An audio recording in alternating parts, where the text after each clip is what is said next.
Assalamu alaikum warahmatullahi wabarakatuh. Kabajamtoota fi hordoftoota dhaggeeffattootiyya. Har'a immoo qophii faayidaa qabdu yookiin qophii bareedduu isii qabadhee isinii dhiyaadhee jira. Wanti kun nama kamiyyuu ni barbaachisa. Maatii ta'ee keessattuu jechuudha. Shamarranis dhiiras ni barbaachisa. Keessattuu wanti kun shamarraniif jechuudha. Dhugaan isiniin jedha. Namoonni yeroo dheeraa dabarsee jechuudha bultii irratti ta'aa wantoota adda addaa namoota hubannoo namaa godhee namoota ollaa isaanii jiran ta'uu danda'a, haadhaaf abbaa isaanii ta'uu danda'a, matama ofiitinuu ta'uu danda'a, hiriyoottan ofiitirraa ta'uu danda'a. Namni nama wajjin jiraate fi namni adda isaa jiraate tokko miti. Kana isinuu ni beeytanii. Maaliif jennaan namni nama wajjin jiraate waan baay'ee keessa taraa, waan baay'ee argaa, waan baay'ees waliin jedhaa, waan baay'ees walirraa barata.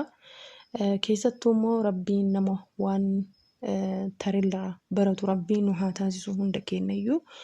Kuni waa'ee bultii keessan irratti waan barbaachisaa tokko akkas qabxii garaa lamaa sadii isinii dhahuun barbaada. Waan addunyaa tanarraa hubadhee haga addunyaa tanarra jiru wannan argee jechuudha.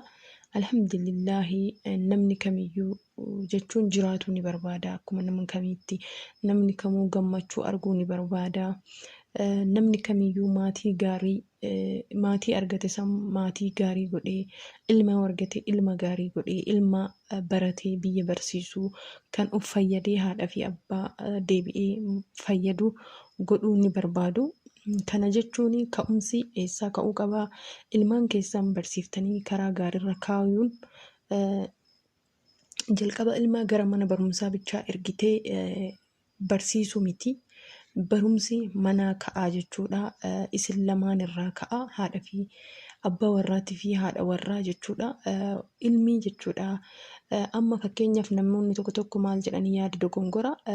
Fakkeenyaaf daa'imni gaafa waggaa 2 waggaa 3 gahee xiyyeeffannoo hin qabu, homaa hin beeku jedhan.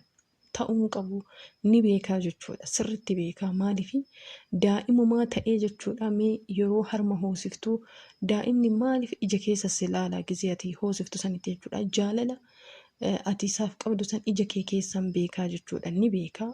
Waan kun uumamaan waan jiru waan rabbi godhee jechuudha. Rabbi waan tokko malee sababa tokko malee haadha akka isiin ilma hoosiftu hin goone sababa qaba. Daa'imni isin hoosiftanii guddistanii fi akka namatti xuunxudhaan yookiin aannaniin guddistan tokkoo miti jechuudha. Daa'imni harma keessan hoosiftaniitiin hin guddiftan sirriitti jaalala isiniif qabdii jechuudha. Isinillee akkasuma daa'ima isiniif jaalala qabdanii. Kuni waan hubadhee argeerraa isinii himaa jira. Kanaaf jecha jechuudha. Keessattuu shamarran jechuudha yeroo ammaa kana baay'inni keenya ilmaan akkas ilmaan 3, ilmaan 4, ilmaan 1 namni baay'inni harki caalan isaa ilmaan biyyatti gatee dhufaa jira jechuudha. Yookiin immoo ilmaan asitti dhalee gara biyyaa ergaa jira jechuudha.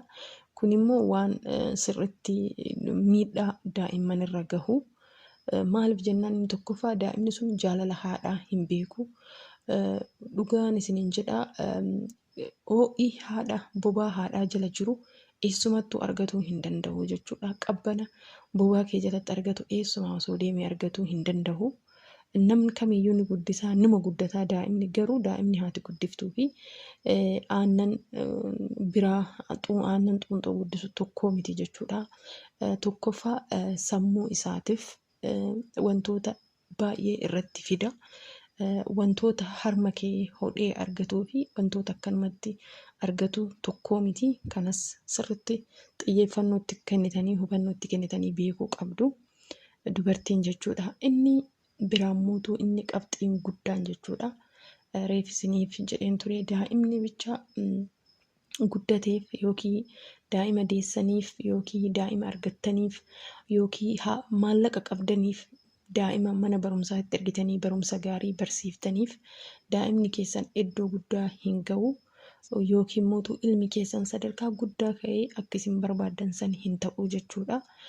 Ka'umsi gammachuu ta'ee ilmi keessan gammachuu ta'ee akka jiraatu yookiin gammachuu ta'ee akka inni baratu hariiroo namoota biraatiin, hariiroo daa'imman biraatiin wajjin taphatu waan akkasii godhuu bichaa osoo hin ta'in ka'umsi amalli gaariin manaa jechuudha. Haadha fi abbaan kan wal jaalatan yoo ta'e, kan wal kabajan yoo ta'e, kan daa'ima biratti waan hin taane waliin jenne yoo ta'e, an fakkeenyaaf jechuudha mee uf duuba deebi'aa yaadadhaa jechuudha daa'imummaa keessanii haadha fi abbaan keessan yoo wal lolan namni kamiyyuu jechuudha namoonni duraanii jechuudha namoonni kamiyyuu haa ta'u yeroo kamiyyuu xiyyeeffannoon qabu jechuudha namni nama yaba dhugaan isin jedha yeroo tokko waanuma fedhellee ta'u kabarate wayyaa kabarate nama haa nyaatu kan jedhan sun dhugaadha. Namni baratee fi namni hin baratin tokkoo miti. Namni immoo hariiroo nama wajjin qabaatee nama wajjin jiraate tokkoo miti. Namni haga dandeettaniin hariiroo nama wajjin qabdan babal'ifatuu qabdu. Hariiroo nama walii galuu nama amal badaa wajjillee hin jiraatu nama amalli isaa baay'ee bakka hifachiisaa ta'e waliin namoonni tokko yoo isaan walii galanii waliin jiraatanii jechuudha. Kuni maalinni hariiroo namoota baay'ee wajjin jiraatu muuxannoo waan qabaniif haaluma salphaan nama amalli isaa badaa ta'e wajjillee ni jiraatu jechuudha namoonni. Kanaaf ilmaan keessan hariiroo nama waliin qabu godhuu qabdanii nama kamiyyuu akka kabaju godhuu qabdanii haala nama waliin haasa'uu fi nama itti waliin galuu godhuu qabdanii maaliif jennaan har'aa ni fayyada boruu sirriitti ni fayyada jechuudha. Wanti isin har'a barsiiftan kun daa'imman boruu ni fayyadaaf jechuudha gara fuulduraatitti. Ishii gara qabxii keenya duubatitti deebina. Tokkoffaa amala gaarii, aadaa gaarii,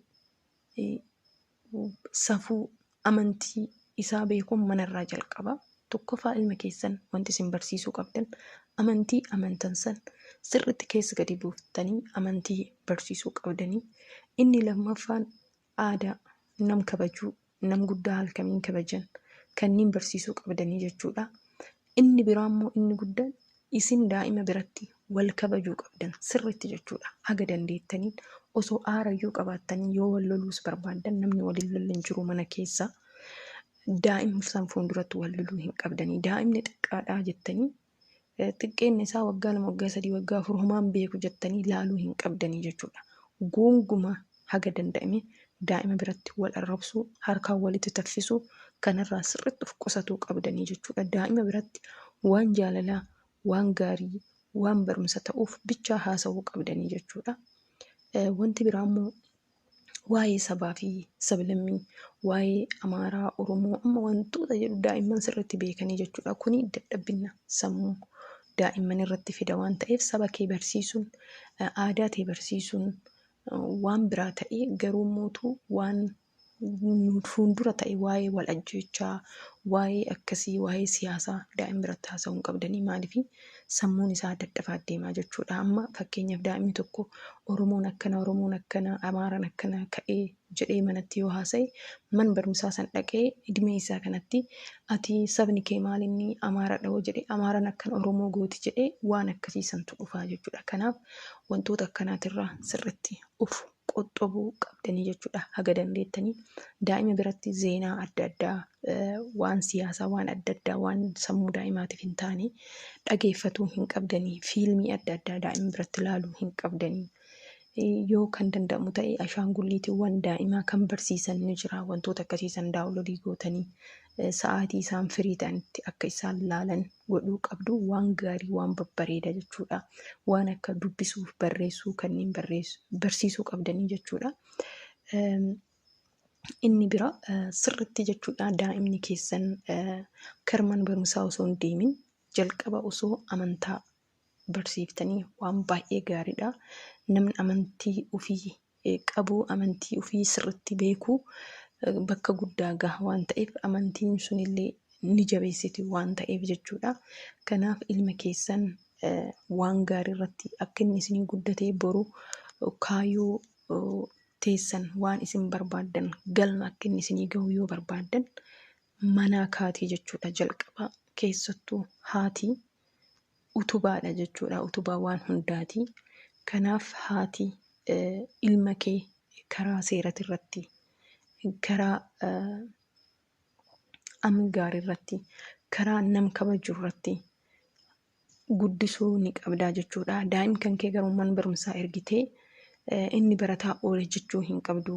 Waan inni barataa oolee, eessa akka oolee, maalirra akka oolee hordofuu qabda jechuudha. Jala deemte biyyaansi waan biraa dadhabdu waan inni barataa oolee galeessan gaafatuu qabda. Waan gaafatan immoo akka inni barreesse laaluu qabda daftara isaatirra jechuudha. Kanaaf wantoota akkanaa kana godhuun baay'inaan ijoolleen amma fakkeenyaaf biyya ambaa jirtan ni beeytan jechuudha.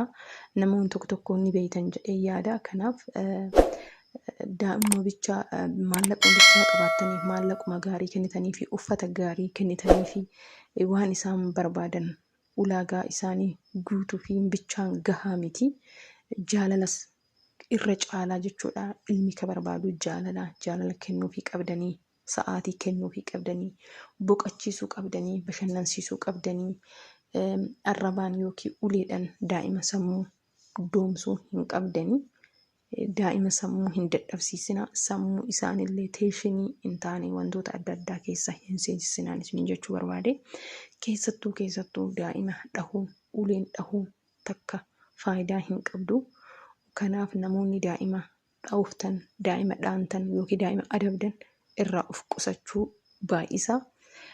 Gorsaan yoo dandeettan waan inni barbaadu san sirriitti akka hiriyaa taatanii itti dhiyaattanii yookiin akka obboleessaa taatanii itti dhiyaattanii akka haadhaa birallee taatanii itti dhiyaatu. Abbaanis akka abbaa ta'e, akka hiriyaa ta'e, akka obboleessaa ta'e itti dhiyaatuu qaba ilma isaatitti jechuudha. Maaliif boru waan guddarra gisee ilmi kee gahu waan guddaa sitti dhagahamaa jechuudha. Tokkoffaa siifis maqaa keefis si waamsisee waan guddaa godhee biyya keetiif waan wayii buusee jechuudha. Namoota naannoo isaa jiranis waan tokko barumsa tokko buusee fi waan ta'eef kanaaf ilmi keessaan waan gaarii irratti guddisuudhaaf wantoonni kun isin qarqaara jedhee yaada. Waan sa'aatii keessan aarsaa naa gootanii na hordoftaniif baay'ee galatooma. Akkasumas maatii kiyya ta'uudhaan sheer sabiskiraayib naaf godhuu hin dagatina. Kanaaf yaa Oromootii wal haa jajjabeessinuu, waan gaarii irratti wal haa jajjabeessinuu, yaada waliif haa ibsinuu, yaada waliif haa kenninuu, wal bira haa dhaabbannuun isiniin jedha. Waanuma hundaanuu jechuudha. Fakkeenyaaf waan tokko ittiin kafaltanii intarneetiin natsaadha. Keessattuu warroonni biyya alaa jirtan namoota bira dhaabbadhaa, jajjabeessaa, wantoota akkanaa dhiheessii jedha. Yeroo tokko waan adda addaa godhaa fi nuhi nam kamiyyuu duubaa miti, nam kamiyyuu gadii miti. Waan barbaanne bakka barbaanne gahuu ni dandeenya. Kanaaf yoo isin nu jajjabeessitan, yoo isin bira dhaabbattan bakka yaanne gahuu ni dandeenya jechuudha.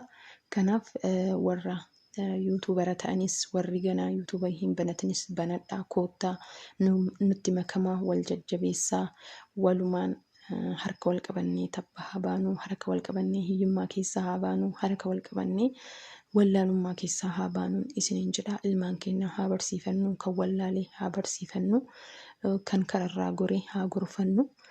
Kanan isiniin jedha. Waan na hordoftaniif baay'ee galatoomaa, horaa bulaa, deebana. Viidiyoo tana sheer godhaa, waliin gaa, hiriyoottan teessan biraan gaa, laayik godhaa please. Viidiyoo yeroo kamiyyuu gisee laayitan laayik godhaa jechuudha.